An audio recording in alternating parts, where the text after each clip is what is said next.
First of all, we'll just go across to Antony Green. Antony Green has the first hour of counting there. We have some breaking news. We're going to go to Antony Green. Antony Green. Antony Green. Antony Green. Antony Green.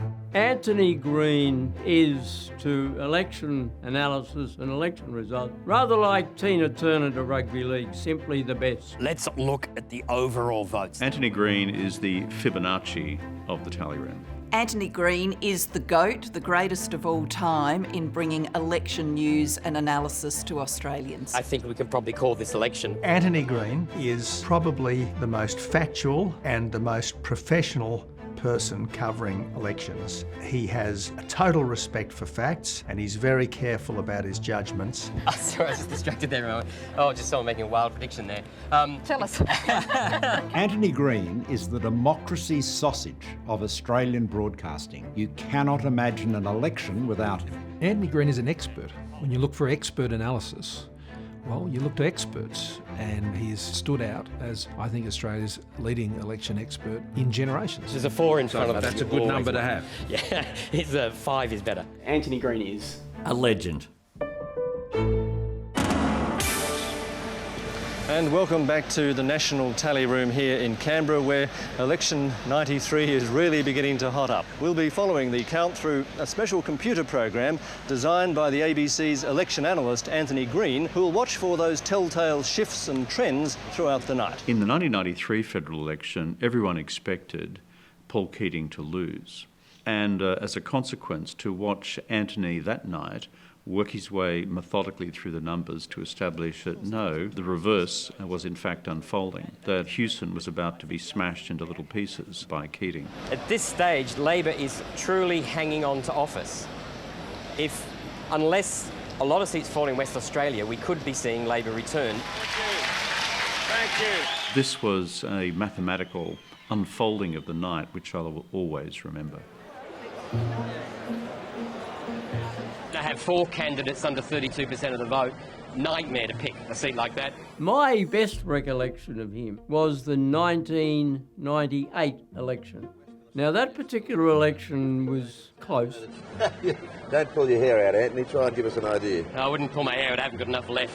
We foolishly, in the eyes of many, I think correctly, in the eyes of history, went to the election with a new tax, the GST. The early returns showed that we were going to lose some of the miracle gains we'd made in '96. And I was pretty nervous, and we were at Kirribilli House and I wandered out, and there was a couple of my friends, including Donald McDonald. And just as I arrived, I sort of, "How's it going, Donald?" And he said, "Antony Green's about to say something." So we stopped talking and Antony Green said, Let's factor in a couple of likely seats leaning that way.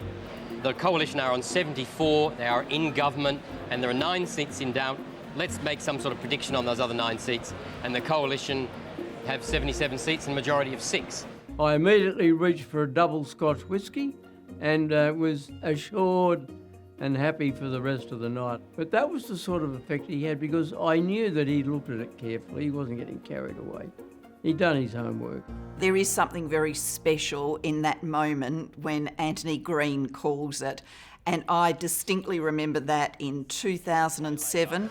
They've got another 8 seats held by the Liberal Party, which the Labor Party is ahead in. I'm not seeing any Labor-held seat which the Coalition is ahead in. I was in a room with just a few members of staff, and we had a very simple, crude, primitive whiteboard in our office as we went through seat by seat, as we thought we had the numbers in those seats to prevail. And I remember us getting up to seat number 15, which we had won, but we were still not quite there yet. And we were being deliberately cautious about each of the numbers and each of the seats. Then 2 things happened in rapid sequence. One, Antony Green called the election and that I'd been elected as Prime Minister. And we're prepared to make a prediction at this stage, and that prediction is 85, 10, 53. And about 15 seconds later, John Howard telephoned me before we'd reached the conclusion ourselves that we'd won. For me, the sense that we'd absolutely won that election came in the moment that Antony called it. One of our panellists has attracted a bit of attention on the tally room floor. I was actually in the tally room with Kerry O'Brien. I mean, it was absolutely a moment of joy and euphoria. The cheer from the tally room was absolutely magic. So thank you, Antony. And by the way, thank you, John Howard. He's always been absolutely focused on the seat-by-seat contest and what that means for the big national contest. And I guess a classic example of focusing on the seat-by-seat contest was the 2010 election. In fact, I just got a message from our online people saying, can we turn on the prediction yet? And I said no. I had information coming in through all sources, and it was becoming clearer and clearer, and certainly Antony was saying this, that we would be in a minority government situation likely. And he said, no, I'm looking at these seats. I am not sure that Labor are going to get to the magic number of 75, which they didn't. I think what's clear, no one will have a majority tonight. No, that's it's not even clear which party's got more seats. All I can remember is someone asking me, I hope you got the independents' phone numbers. But it just goes to show that Antony is capable of making calls even in the most unusual electoral circumstances. First thing I'll say is we're in for a long night. The picture is still pointing there is a swing against the government, but there's a lot of seats that I still have in doubt. I remember in 2016, we were waiting for more votes to come in and more clarity on a couple of the key seats. And yes, we were watching Antony very carefully. He thought we would probably win, which we did eventually, but it was a long night. And I wanted to come back to you on a couple of things. Are you guys done? Antony. Oh, Anthony's doing ooh. Oh, yeah, I'm oohing a bit.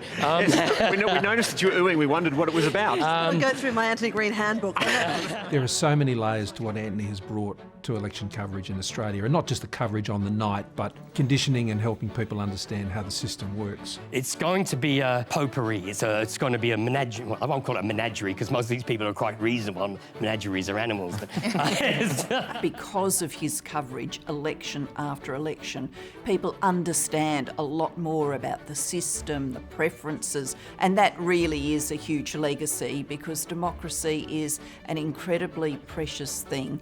There is no one broadcasting on an election night that has their understanding of the data at the level that Antony has had. I've got a lot more figures here than I've got in my computer. And importantly, he's trusted. He just comes at it from an objective point of view. People listen to Antony and they wait for him on election night to declare the winner. Antony, I think you're a little bit concerned that it might be giving a false impression at this stage. Yeah, I'm just concerned there might be a bit of a Don's party effect going out there on people watching. Antony, I always say to people, rule one is have more fun. So that's my advice to you. I hope whatever you do with the rest of your life, it brings you satisfaction because you will depart the active political scene with, I'm sure, a rare gift, and that is respect across the board. Thank you for your service. ABC is a public broadcaster, and in that sense, he's a public servant. I think he's done a great public service. My other message for him is life after politics, mate. Enjoy it. Now that you've finished observing politics from the grandstand, mate, you should enter the field yourself. After all, you know how elections are won and lost. I'm sorry to be losing you as the main ABC election analyst. You've probably made the right decision because it's always best to go when they want you to stay rather than to stay when they want you to go. Oh, have fun. Enjoy life in the inner west. I will be absolutely intrigued to hear whether or not on the first election night after he retires, Antony is glued to the ABC or whether he's completely recovered and he's just out to dinner with mates and not paying it any attention. I think I'm hoping the second for him.